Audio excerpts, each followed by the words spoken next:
You're not our family. Go home now. On our way to a camping trip with my husband Joseph and his parents, we stopped at a rest area off the highway. As I stepped out of the RV, Joseph abruptly hurled those hurtful words at me. What? I exclaimed, bewildered. This wasn't the Joseph I knew, the caring husband. The shock on my face seemed to amuse him and his parents as they exchanged smirks, and Joseph started to drive the RV away. This couldn't be real. They wouldn't leave me stranded in the middle of nowhere. Frantically, I dialed my phone, only to be met with a stunning rebuke from my mother-in-law. Did you honestly believe you were coming with us? How audacious of you. Don't bother calling again. I was looking forward to this trip. But we're on a one-way highway. You can't just turn back. And besides, you're not family. You're just my daughter-in-law. Know your place. We're going to enjoy ourselves without you. The call ended abruptly, leaving me staring at my phone in disbelief as the RV disappeared into the distance. The words "you're not family" pierced me to the core, aching with intensity. It was all so cruel. They had me prepare everything, only to leave me behind. Overwhelmed with bitterness and heartache, I had no option but to call a taxi and return home, feeling utterly helpless. Allison, a 31-year-old woman, had been married to her husband Joseph for 2 years. Despite her initial hesitation to live with his parents, Joseph bought a house for them, a short distance away from his parents' place. While it was a relief not to live under the same roof, Allison still faced challenges. Joseph's parents, the free-spirited, often imposed tasks on her, like sudden shopping trips or cleaning their kitchen. Despite feeling harassed at times, Joseph always apologized for his parents' behavior, urging her to endure. His parents were particular about appearances, treating Allison well in front of others. She felt pressured not to speak ill of them, fearing she'd be seen as the villain. Despite her efforts to understand them better, being left behind by Joseph during a planned camping trip was a shock she struggled to recover from. The idea of camping arose during a visit to his parents, where Allison stumbled upon a lantern in the storage room. Curious, she asked about it, sparking a conversation about camping. Excited by Allison's mention of her father's camping enthusiasm and RV ownership, Joseph suggested they go on a family camping trip. With newfound excitement, he urged Allison to rent an RV for their upcoming adventure. My father cherishes his RV and takes care of it whenever he has free time. I'm not sure if he would lend it to us. Now it's your job to convince him. You better beg him to lend it to us, got it? Joseph urged when I hesitated at the sudden request. It's our first time camping and we don't know what we need, so it would be safer to borrow your dad's RV. Besides, I want to please my parents with a fun camping trip. Please, Allison. His plea left me little choice but to agree. I rushed to my father's place and explained the situation. To my surprise, he readily agreed. Really? Is it okay? I asked in disbelief. Of course. I thought you would refuse because you always polish and take care of it in your spare time. If it's for you, Allison, I'm happy to lend it, and I'm touched by your desire to please Joseph's parents. So take this whole set of camping gear so you can enjoy your first camping trip. If you're a beginner, this and this would be good, my father said, selecting easy-to-use equipment for beginners while explaining various things. I was thrilled to see how much my father cared for me, and it warmed my heart deeply.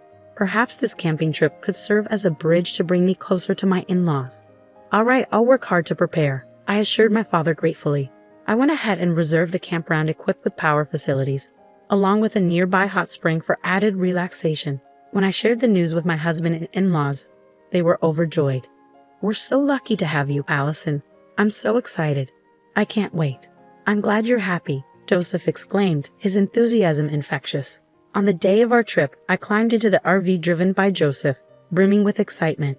As we hit the highway, heading towards the campground, my anticipation soared. But soon enough, my mother-in-law's demanding nature resurfaced. Joseph, I'm thirsty. Can we stop at the interchange on our way? She requested. Mom, I brought some drinks. You can pick one from here, Joseph replied, trying to accommodate her needs. None of them really appeal to me. As my daughter-in-law, you should know my tastes, my mother-in-law remarked, her tone dripping with disappointment. I'm sorry, I stammered, feeling the weight of her words. Stepping out of the car at the interchange to buy her the requested Dr. Pepper, I was blindsided by my husband's sudden coldness.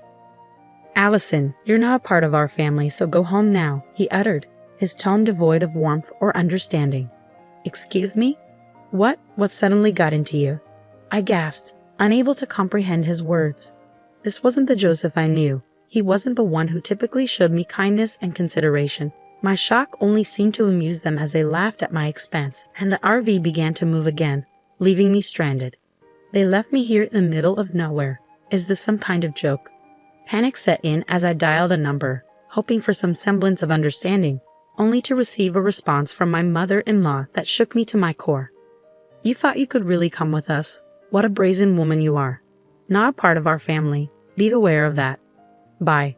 We'll enjoy a good family time without you. My mother-in-law's words echoed in my mind as the call abruptly ended. I stood there, stunned and speechless. How could they treat you like this? They had me prepare everything, only to exclude me at the last moment. What was Joseph thinking? Bitterness and sorrow washed over me, but I couldn't dwell on these feelings. Summoning all my strength, I called a taxi and returned home, feeling utterly betrayed. The following day, my husband and in-laws returned from their camping trip, excitedly recounting their adventures. Not a single word of apology passed their lips for leaving me behind. As I pressed them for answers, their response left me dumbfounded. We did it to discipline you as my wife. That's right, Allison. You never understand your place as our daughter-in-law. But there's no need to abandon me on the highway for that. We had to go this far because you wouldn't get it otherwise. My mother-in-law's words cut through me like a knife. We need to properly discipline this failure of a wife before we start living together, my father-in-law added, his tone laced with disdain. The mention of living together sent a chill down my spine. Discussions were happening behind my back, and I was completely unaware. What do you mean by living together? I haven't heard anything about this, I protested, my voice trembling with fear and anger. My parents' place is getting old and is at its limit. I've bought a house where we can invite Dad and Mom to live with us. From next year, we'll be living together, so I'm going to be stricter with you. Be prepared, Joseph declared, his words hitting me like a ton of bricks. Was this his true intention all along? Deciding such a major thing without consulting me at all. I was stunned, feeling utterly betrayed. My anger was overshadowed by a sense of powerlessness as I realized my voice meant nothing to them. And to add insult to injury, after borrowing the RV, they didn't even bother to refill the gas or thank my father. Allison, why are you just standing around? Hurry up and return the RV to your dad. After cleaning the interior, wash the car, then return it to your father. We don't want to be seen as thoughtless, Joseph instructed, his words dripping with insincerity. As I surveyed the interior cluttered with trash, I felt a surge of disappointment. Not only had they ignored me, but they had also disrespected my father's kindness. It was unforgivable. After meticulously cleaning and washing the RV and filling up the gas tank, I returned it to my father. Upon seeing me, he greeted me with a warm smile. How was it? Did you enjoy the trip? I wasn't considered as their family, so I didn't go, I replied, recounting the events of being abandoned at the highway interchange and my husband's sudden decision to live with his parents without consulting me. My father's smile vanished, replaced by an expression of fury. I'll get even for you, Allison. We will not let this slide. I won't let them have their way. Allison, we're getting back at them, he vowed, his determination evident. And in that moment, I felt a glimmer of hope amidst the darkness.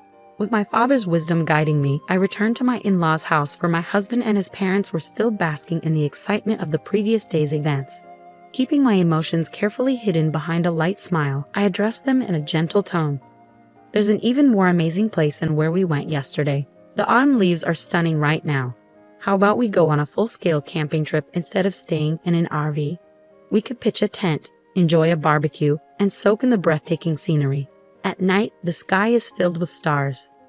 It's truly a hidden gem that I don't want to share with anyone else. Can I come too, to fulfill my role as your wife? That sounds wonderful. It's going to be so much fun. Since it's in a secluded area, I'll drive, my husband eagerly agreed. As my wife and our daughter-in-law, of course, you should join us. My in-laws chimed in with equal enthusiasm. We decided to go camping again the following weekend. As always, they left all the preparation to me, their demands for discipline growing more incessant each day. But I had my secret plan in motion, meticulously arranging for my revenge. And when the date of our trip arrived, I borrowed an RV from my father, drove to a remote campsite, and watched with satisfaction as my husband and in-laws thrilled at the adventure ahead.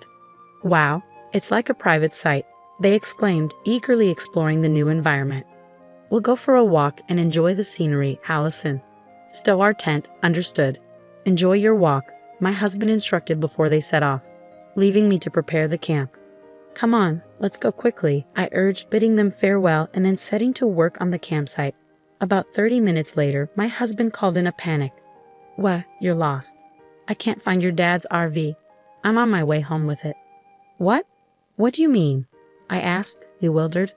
"Don't worry," was his cryptic reply. Unbeknownst to them, I had left only the bare minimum for them to enjoy a real camping experience, a plan devised by my father. He had suggested they experience wild camping, where they would have to fend for themselves, akin to living on a deserted island rather than a convenient camping site with all amenities. "You better set up your tent early and look for wood to start your fire. I know you guys have no lighter, so you'll have to start the fire yourself. I've left the pot so you can at least cook rice," my father had advised, ensuring they faced the challenges of nature head-on. "You left us behind. You were the ones who said that I, as a wife, wasn't part of the family and shouldn't go camping with you guys. So I took you up to the campsite and tearfully went home. That's what you wanted to do, right?" I stated calmly, hitting them with my logic. My husband was momentarily silenced by my words. "Enjoy camping with just your family," I added before hanging up. But my husband's rage erupted, and he began yelling at me. "Don't be ridiculous. If you don't come back now, I'll get a divorce from you." "All right, let's get divorced. You'll regret saying that." Being abandoned on the highway, finding my father's cherished RV filled with trash. "I've had enough of living with your parents, who do nothing but disrespect me, and you're the ones who will regret it. Stupid woman," I retorted, utterly disgusted by his behavior. He abruptly hung up, leaving me seething with anger. Although it was nearby, I lost all will to go pick them up. After a while, I received another call from my husband. His tone had completely changed, and I could hear his confusion and trembling voice over the phone. I can't set up the tent no matter what. It's starting to rain and my parents are getting angry at me. It's getting cold too. What should I do? It's cold, regretting already." "Why don't you look up how to set up a tent on YouTube?" I suggested, trying to offer a solution. "Forget the tent. My father pulled it too hard and ripped it apart, Allison. You've had your fun. Now fix your attitude and come pick us up," my husband snapped, his frustration evident. "I'm not coming. If you walk for about an hour, you'll reach a broad road. If you're not going to camp, then come down here with your stuff," I replied firmly, refusing to bend to his demands. "What? Just because I'm asking you nicely doesn't mean you can get all high and mighty," he retorted, revealing his true nature. Any lingering feelings I had for him had completely cooled. All I could do was sigh. "Screw this. I'm going to dump all this useless stuff." "Just wait till we get home," he muttered angrily before ending the call. "Someone owns that place. It's private property. If you dump anything here, you'll be sued for illegal dumping, you know. There's a sign there that clearly states no littering," I warned, trying to reason with my husband. "I don't care," he replied, his tone firm and unyielding. It was clear he didn't believe I was serious about the divorce. I had to make him understand the gravity of the situation. "After the divorce, I'll be demanding compensation for the emotional distress from all the harassment you've done to me," I asserted, my voice steady and resolute. "What? The divorce? Is it? I'm serious," he stammered, finally realizing the seriousness of my words. Our conversation from the time I was left behind on the highway is recorded on my dad's RV's dash cam, so you can't deny it. Not just that, I've also recorded the conversations when you were harassing me afterwards, I stated firmly, laying out the evidence. "Let's calm down. We don't have any savings because we've been paying our mortgage. If you leave, I won't have anyone to cook and clean for us, which will be a problem." "You should think before you speak," my husband pleaded, trying to appeal to practical concerns. "I'm not your maid. If you don't agree to the divorce, I'll take it to court. It's going to become a big deal, and everyone in the family will know," I asserted, refusing to be swayed by his attempts to guilt-trip me. My husband, usually so conscious of others' judgment, fell silent, seemingly at a loss for words. In the background, I could hear his parents fussing, but their opinions no longer held any weight for me. After that, my husband attempted to say something with a preface of "you know," but then the call abruptly cut off. Soon after, I started receiving multiple calls from my in-laws, but I ignored them completely. After a while, the calls stopped ringing, indicating their phones must have died from a lack of battery. My father's revenge plan was a resounding success. As I made my way home, I picked up the divorce papers, filled them out, and left them on the table before returning to the comforting embrace of my childhood home, where my kind father awaited me.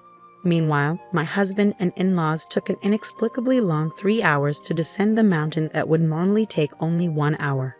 That's why you should have used Google Maps instead of bothering me with calls.